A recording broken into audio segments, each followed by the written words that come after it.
Bueno, vamos a ver la segunda parte de la clase de síndromes neurológicos.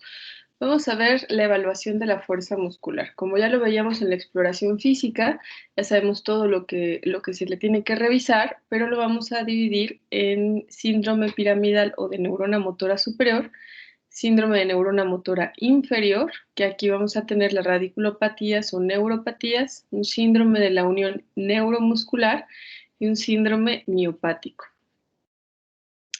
Entonces, la semiología se basa en la fuerza muscular, ¿no? El síntoma principal que les va a referir los pacientes va a ser debilidad y eso pues tenemos que sacarle más detalles. Ahora, disminución de la pérdida o pérdida de la fuerza, entonces recuerden que la vamos a dividir en cuanto a su localización al número de extremidades que están afectadas. Si es hemiparesia, si es la mitad del cuerpo, si es paraparesia, si son dos extremidades, si es monoparesia, si es una sola, o si es cuadriparesia, si es de las cuatro extremidades, ¿no? Y los segmentos que están afectados, si es más proximal, por ejemplo, la parte de los hombros, y ahí se van a dar cuenta que los pacientes tienen problemas para peinarse, por ejemplo, no pueden levantar los brazos, ¿no? O en la parte proximal de las piernas les cuesta trabajo levantarse de una silla, subir escaleras, ¿no? Y si es más distal, en los brazos les van a decir, no puedo abrir un refresco, no puedo abrir la llave no puedo abrir mi casa porque me cuesta trabajo sostener las llaves, o no me puedo parar en puntas, en talones, cuando estamos hablando de los miembros pélvicos, y van a estar arrastrando los pies, ¿no? Y hay que también describir si la debilidad está por igual en tanto en el segmento proximal como en el distal. De la misma forma como los otros signos y síntomas, la temporalidad es importante, si fue súbito, si es agudo, subagudo, crónico. Si de forma inicial afectó primero a los músculos distales y después se hizo proximal, y a esto lo vamos a conocer como ascendente, o si fue descendente, por ejemplo, o si afectó a todos los segmentos desde un inicio, si se mantiene igual o ha progresado, si fluctúa o empeora en el paso del día o con alguna actividad mejora o empeora, es importante. Y además de las extremidades, a ver si afecta alguna otra región en los nervios del cráneo, por ejemplo, los ojos, si hay diplopia, si hay debilidad también en los músculos extraoculares, si hay debilidad en la cara, si el paciente no puede, por ejemplo, inflar un globo, si no puede silbar, si hay diplegia facial, si hay parálisis facial, si hay debilidad en el cuello, en el sostén cefálico, los pacientes dicen se me cae la cabeza, por ejemplo, ¿no? Ahora hay que ver si hay síntomas asociados como dolor, y entonces eso ya se sale un poco del sistema de fuerza, pero hay que saber si también la parte sensitiva está dañada, ¿no? Lo que les decía de la parte proximal, hay que distinguirlo de los síntomas de la parte distal, sobre todo en las actividades de la vida diaria, ¿no? Lo que les decía de abrir y sostener objetos con las manos, por ejemplo, eso nos habla de debilidad distal. Y en los antecedentes es importante preguntar si estos cuadros de debilidad ya le habían pasado antes, si son nuevos. Si hay infecciones gastrointestinales o de vías respiratorias, es importante preguntarlas. Hay un estudio muy grande, me parece que es sueco, en donde se vio todos los pacientes que llegaban al servicio de urgencias, y de ellos, cuántos referían debilidad, ¿no? Se encontraron muchos pacientes, no tengo la cifra ahorita, pero imagínense que la gran mayoría de los pacientes llegaban a los servicios de urgencias diciendo que estaban débiles, ¿no? Pero de esos, nada más como el 30% tenía una afección neurológica. Entonces, puede haber manifestaciones o enfermedades sistémicas que el paciente la refiere como debilidad y nosotros tenemos que distinguir si es por afección a algo neurológico como tal que esté ocasionando debilidad o es esta sensación de fatiga o malestar general, que a veces los pacientes no la refieren como debilidad. Entonces, muchos de estos diagnósticos de estos pacientes que encontraron en urgencias eran infecciones sistémicas como sepsis, ¿no? Entonces, sobre todo en adultos mayores, los pacientes lo refieren como estar débiles. Pero es importante para distinguir cuando alguien nos dice debilidad. Exposición a tóxicos, a pesticidas, también ocasionan intoxicaciones y debilidad. Si hay fármacos en el uso habitual de los pacientes, si hay alguna enfermedad metabólica o crónico-degenerativa. Y bueno, vamos de ser posible, hacerlo lo más objetivo que podamos con la escala de Daniels. Ya saben que va del 0 al 5 y vamos a evaluar las 4 extremidades, comparando siempre un lado con el otro, evaluar la parte proximal y la parte distal de los músculos.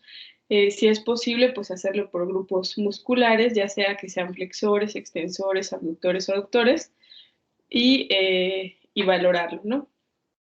Hay que buscar también limitación en los movimientos oculares, debilidad en los músculos faciales, si hay asimetría facial, si hay problemas para deglutir, si hay debilidad en los músculos del cuello o si hay dolor a la palpación muscular. Los reflejos de estiramiento muscular, recuerden que se valoran del 0 en la reflexia, 1 hiporreflexia, 2 es normal, 3 hiperreflexia y 4 es hiperreflexia extrema o clonus, ¿no? Y el tono muscular también lo vamos a dividir en hipotonía o flacidez cuando está disminuido, hipertonía si hay rigidez o espasticidad o un tono normal, ¿no? Y el trofismo, que nos referimos al volumen del músculo, si está eutrófico, hipotrófico o hipertrófico. Los reflejos de estiramiento muscular, los reflejos patológicos que ya hemos revisado, que son traducción a afección de neurona motora superior, o si hay fasciculaciones, que esto es algo característico de afección a neurona motora inferior. Ajá. Valorar la marcha también, de ser posible y ser descriptivos, nos puede dar también alguna pista de dónde pudiera estar la afección. Ahora, esto también ya los hemos repetido mucho. El síndrome de neurona motora superior o síndrome piramidal, que es afección a la vía córtico-espinal o piramidal, recuerden que también va a haber debilidad, hiperreflexia, reflejos patológicos. Los reflejos abdominocutáneos van a estar ausentes. El tono va a estar espástico, va a estar aumentado en las etapas subaguda crónica. Si es muy agudo, puede ser que esté normal o que esté disminuido, pero ya de forma ya más avanzada va a estar aumentado. Eso es lo clásico, ¿no?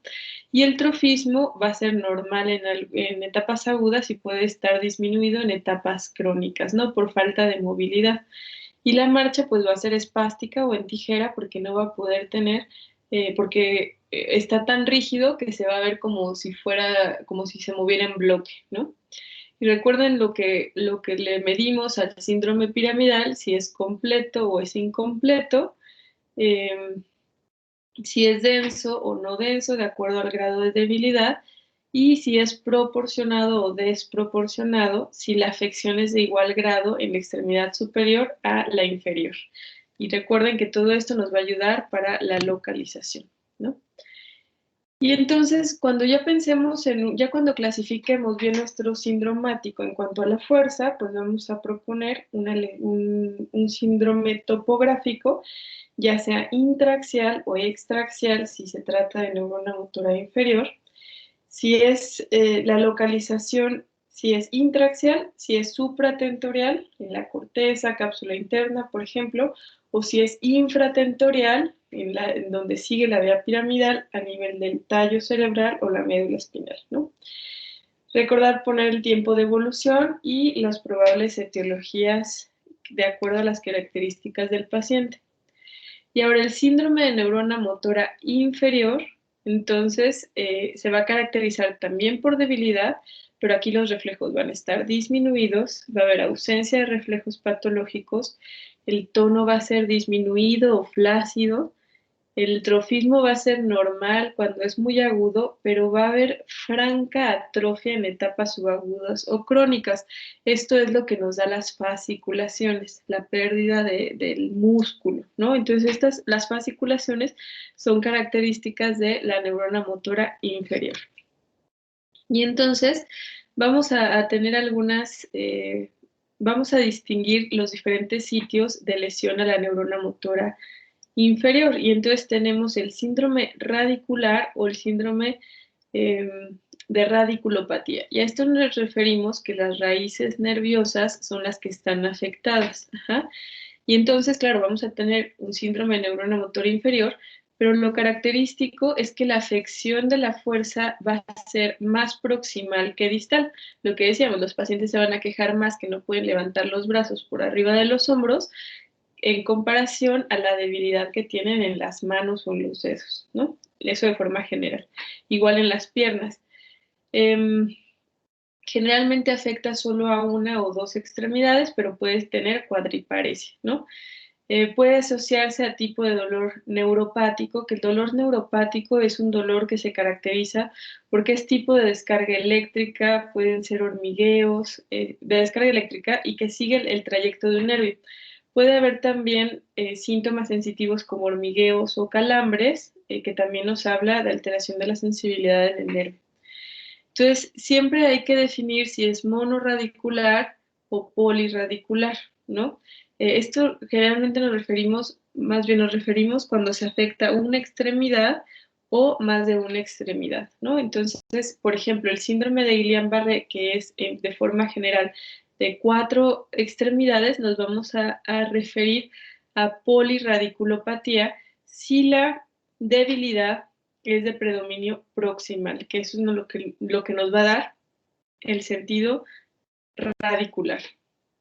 Y ahora el síndrome neuropático como tal, que es después de que termina la raíz ya el nervio periférico, entonces vamos a tener el síndrome de neurona motora inferior, más debilidad, pero de predominio distal, más distal que proximal. Y entonces son los pacientes que vemos con la marcha que van arrastrando los pies y no pueden, por ejemplo, abrir o abrocharse el suéter, ¿no? Pueden acompañarse también de otros síntomas sensitivos en el nervio periférico o ardoroso, ¿no? La marcha es en este PASH y también tenemos que decir dónde está la afección, ¿no? Puede ser mononeuropatía, que se afecta una sola extremidad, mononeuropatía múltiple, que afecta dos o más nervios distintos en diferentes extremidades, y la polineuropatía, que hay afección de dos o más extremidades de manera simétrica. Entonces, por ejemplo, si se les afecta las dos piernas, eso es una polineuropatía, ¿no? Y entonces cuando tenemos, por ejemplo, en el síndrome de Guillain-Barré, que va a ser lo más frecuente en la parte aguda, cuando tenemos debilidad tanto proximal como distal, entonces diremos que se juntan estos dos síndromes y es una poliradiculoneuropatía. Si se afecta de forma clásica nada más la parte distal, o es muy marcada la diferencia entre distal y proximal, diremos que es una polineuropatía. Si tenemos el componente proximal, que la parte proximal también está muy afectada, es radículo, poliradiculopatía, ¿vale? Y entonces la localización es extraaxial siempre en la raíz nerviosa, en el nervio periférico, y pueden ser ambas, como les decía, puede ser radículo neuropatía. Y vamos a decir el número de extremidades afectadas, si es mono o si es poli, y el tiempo de evolución, si es agudo, si es subagudo o si es crónico. Y cuando hablamos de neuropatías, en lo agudo es menos de un mes, ¿no? Motor puro o con afección sensitiva asociada. Y entonces vamos a decir un síndrome polineuropático, motor puro o sensitivo motor o sensitivo puro, ¿no? Y después vamos a decir la parte de la etiología probable. Después pasamos del nervio periférico al síndrome de la unión neuromuscular. Entonces aquí la debilidad va a tener las características que es mayor conforme va pasando el día. Entonces, aquí la debilidad va a fluctuar, no como en los otros dos anteriores, ¿no? Esto se caracteriza porque aumenta con la actividad física.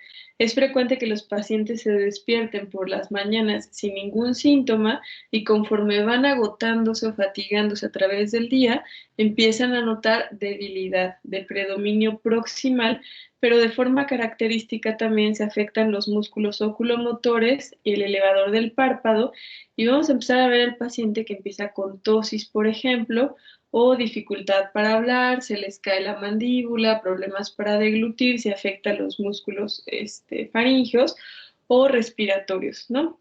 Los reflejos tono y trofismo tienden a ser normal, al menos en etapas tempranas, y ya después en etapas crónicas puede disminuir el trofismo, y aquí no va a haber reflejos patológicos, ¿no? Y entonces, por ejemplo, aquí vemos a un paciente que es la clásica imagen que vemos con miastenia gravis, en donde a través del día empieza a tener diplopia y empieza a tener tosis palpebral. Y entonces esta alteración es fluctuante y en las mañanas el paciente se refiere que está muchísimo mejor, ¿no? Y esto nos hace pensar en la unión neuromuscular por la parte de fluctuación. En adultos mayores es más frecuente, por ejemplo, que queden con drop attack, no, drop head, perdón. Eh, Creo que sí, o head drop. Y entonces la cabeza se tiende a caer, ¿no? Y entonces esto fluctúa porque las mañanas se encuentran mejor y conforme se van cansando, empeora. Y luego si descansan, otra vez agarran fuerza y después nuevamente regresa a la debilidad. Y bueno, y después pasaremos ya al músculo como tal, que es el síndrome miopático, que la debilidad afecta generalmente las cuatro extremidades y de manera simétrica. Y aquí lo clásico en el síndrome miopático de afección al músculo es que la afección va a ser también mayor proximal que distal. Ajá. Y se afecta muy frecuentemente la cintura escapular y la pélvica, ¿no? Entonces, cuando tenemos más afección proximal, pensaremos en algo miopático. Los reflejos tono y trofismo pueden estar normales, no hay reflejos patológicos y se puede estar asociado a dolor muscular y dolor a la palpación muscular. La marcha se describe como marcha en pato porque es una marcha basculante de predominio proximal y entonces pareciera que los pacientes como que se van balanceando de un lado a otro, ¿no? Y entonces vean cómo esta distribución de la fuerza nos hace pensar de forma general en una u otra afección, ¿no?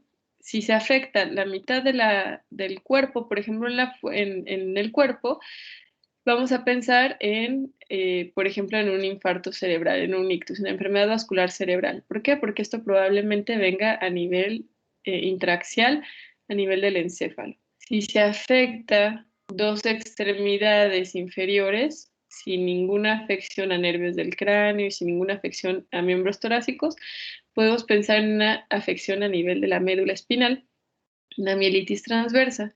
Si la debilidad es de predominio proximal, eso es característico de una miopatía. Y si es distal, esto es característico de una neuropatía, ¿vale? Esto es de forma clásica los patrones que vemos de debilidad, pero como vimos, si se afecta la raíz, puede ser radiculopatía también aquí, y también existen algunas miopatías distales, pero son más raras, ¿de acuerdo? Este es el esquema de forma general que que les puede orientar cuando ustedes ven la distribución de la debilidad. Y entonces a veces lo que les ayuda mucho en poner en su historia clínica es dibujar un esquema así como de un, ¿cómo se llama? De un muñeco. Y entonces aquí, por ejemplo, poner, aquí tiene 4 de 5, 4 de 5 y acá abajo 2 de 5, 2 de 5. Y entonces visualmente es más fácil distinguir cómo está distribuida la fuerza y lo pueden poner proximal y distal, ¿no? En el brazo y en piernas, y entonces les ayuda como a realizar sus sindromáticos. Y a un ladito poner los reflejos. Por ejemplo, en este síndrome a nivel medular, pondríamos seguramente 2 cruces arriba, que son reflejos normales, y en miembros pélvicos pondríamos 3 cruces o clonus, ¿no? Y entonces esto nos hablaría de afección a la vía piramidal, pero a nivel medular. Y entonces es una forma esquemática de hacerlo más fácil. Y bueno, vamos a ir hacia el síndrome de afección medular, que esto puede ser completo o incompleto. Em, Recuerden que en la médula se encuentran vías que ascienden y otras que descienden, que viene la vía córtico-espinal, que es la parte motriz, la espinotalámica, que es la sensibilidad exteroceptiva, los cordones posteriores, que nos van a llevar la sensibilidad propioceptiva, y las vías autonómicas, que nos van a hacer el control de esfínteres, vesical, rectal y función sexual. De forma general, aunque hay más vías que descienden y ascienden, así es como vamos a clasificar, de acuerdo a la afección de estas vías, los síndromes medulares. Entonces, los vamos a decir que es un síndrome medular completo cuando se afectan todas las modalidades a partir de cierto nivel, ¿no? Entonces, si hay lesión, por ejemplo, a partir de T5 para abajo, pues vamos a decir que hay un síndrome medular completo a partir de T5, ¿no? El hallazgo más sensible es el nivel sensitivo. Esto los orienta mucho a afección medular. A esto nos referimos, por ejemplo, cuando a un nivel sensitivo es cuando hay algún nivel por debajo del cual se pierden todas las funciones de la médula espinal, ¿de acuerdo? Y bueno, nos referimos cuando está en incompleto, cuando no se afectan las 3 modalidades, y bueno, existen al menos 3 variantes de síndromes medulares, 9 variantes del síndrome medulares, y el síndrome de cono medular, que pues también está considerado, ¿no? Realmente son 10. Entonces, estos son los 8 síndromes medulares clásicos, que lo vamos a ver cuando veamos la clase de afección medular, pero vean, por ejemplo, los diferentes patrones que les puede dar la afección a nivel de la médula. Esto es el síndrome medular completo, cuando se afecta todo. Recuerden por dónde van las vías principales, la corticoespinal, la espinotalámico lateral anterior. Y esto, por ejemplo, es de mi sección medular, cuando se afecta la mitad de la médula, si se afecta solamente el canal central. Aquí cuando se afecta la mitad de la médula, vamos a tener diferentes manifestaciones con propiocepción de un lado y alteración de la sensibilidad exteroceptiva del otro lado, porque recuerden que la vía espinotalámica lateral cruza hacia el lado contralateral. En el síndrome medular central es que se va expandiendo el canal medular central y entonces se empieza a tomar de forma progresiva la parte de la sensibilidad. Lo primero que se afecta es la sensibilidad exteroceptiva, que se cruza hacia el lado contralateral de ambos lados, y entonces vamos a tener un nivel suspendido, ¿no? En el nivel que esté afectado. Puede ser que se afecte toda la parte anterior de la médula espinal y tengamos toda la pérdida de estas vías hacia abajo, o combinación de vías, por ejemplo, que se afecten los cordones posteriores y la vía córtico-espinal, que es algo que conocemos como degeneración combinada subaguda, y nos lo puede dar deficiencia de vitamina B12, por ejemplo. Y entonces aquí van a tener un paciente con alteración a la propiocepción, puede ser atáxico, y además van a tener un síndrome piramidal bilateral, ¿no? Y entonces esto es interesante verlo porque no estamos pensando en algo supratentorial, estamos pensando en algo a nivel medular con afección a 2 sistemas, ¿no? Si se les afecta únicamente la parte de los cordones posteriores, esto lo puede dar, por ejemplo, sífilis. Si hay alteración a las astas anteriores de la médula espinal, les va a dar datos de neurona motora inferior. Y esto, por ejemplo, lo vemos en infecciones por polio, o si se afecta las neuronas del asta anterior con el las corticoespinal, nos puede dar también algo que se conoce como esclerosis lateral amiotrófica, ¿no? Y esto es la combinación de la enfermedad de motoneurona. Entonces, lo primero que tenemos que definir es si es completo o es incompleto. Si Si la afección motriz generalmente se manifiesta como un síndrome piramidal o de neurona motora superior porque se afecta el as corticoespinal, pero puede ser que se afecten las astas anteriores y esos nos van a dar datos de neurona motora inferior a ese nivel. Y la afección sensitiva generalmente se manifiesta como menor sensibilidad, como hipo o anestesia. Y si hay afección a los cordones posteriores que llevan la sensibilidad propioceptiva, pues tendremos ataxia sensitiva, ¿no? La afección autonómica se puede manifestar como incontinencia o retención urinaria y rectal, ¿no? Y definir el tiempo de evolución nos ayuda, lo que les digo siempre, a la parte diferencial de la etiología, ¿no? Si es hiperagudo, si es agudo, si es subagudo o es crónico. Entonces, vean, la presencia de dolor y el tipo de dolor es importante para sospechar la etiología, ¿no? Si el dolor es sordo o inespecífico, consideramos que es un dolor tipo funicular, es decir, que se afecta el haz, ¿no? Como tal dentro de la médula. Si es un dolor radicular, lleva el trayecto de uno de los nervios en la salida del nervio, o es un dolor bien localizado y que desencadena la palpación, entonces a lo mejor es algo más de tejidos blandos. También cuando estamos revisando la columna vertebral, pues hay que palparla buscando algún sitio de dolor, ¿no? Y entonces cuando vamos a hacer el sindromático, vamos a decir si es una lesión intraaxial que sea dentro de la médula o extraaxial, extramedular, que diremos que es intradural o extradural, ¿no? Intradural quiere decir que es entre la médula y la dura madre, o extradural por fuera de la dura madre, ¿no? Como sería el nervio periférico. Y la zona de la médula que está afectada, ¿no? Como les decía, diferentes zonas de las médulas les van a dar diferentes manifestaciones clínicas. Si se afecta la parte anterior donde va la sensibilidad exteroceptiva, la parte posterior donde van los cordones posteriores, lateral, hemimedular, central, etcétera, ¿no? Para eso necesitamos conocer cómo se distribuyen las fibras a nivel medular y el tiempo de evolución y después diremos la posible etiología. Entonces recuerden que estos sindromáticos no nos van a dar un diagnóstico, ¿no? No quiere decir que alguien les llegue con un síndrome medular y entonces rápidamente podamos decir esto es un infarto medular, porque pueden ser tumoraciones, puede ser una hemorragia, puede ser una inflamación, puede ser mielitis. Entonces los diagnósticos diferenciales son muy importantes, va a depender de las características del paciente y lo vamos a complementar con estudios de gabinete. Y bueno, después viene el síndrome cerebeloso, que es la ataxia cerebelosa, que ya lo veíamos cuando revisábamos la exploración de cerebelo, ¿no? La inestabilidad hay que definirlo bien, a veces lo refieren los pacientes como vértigo o como debilidad, ¿no? Pero cuando revisamos la fuerza vemos que está fuerte el paciente, pero más bien está con dismetría o inestabilidad, ¿no? El habla nos va a dar un habla disártrica o escándida, como un lenguaje arrastrado, como si estuviera borracho el paciente.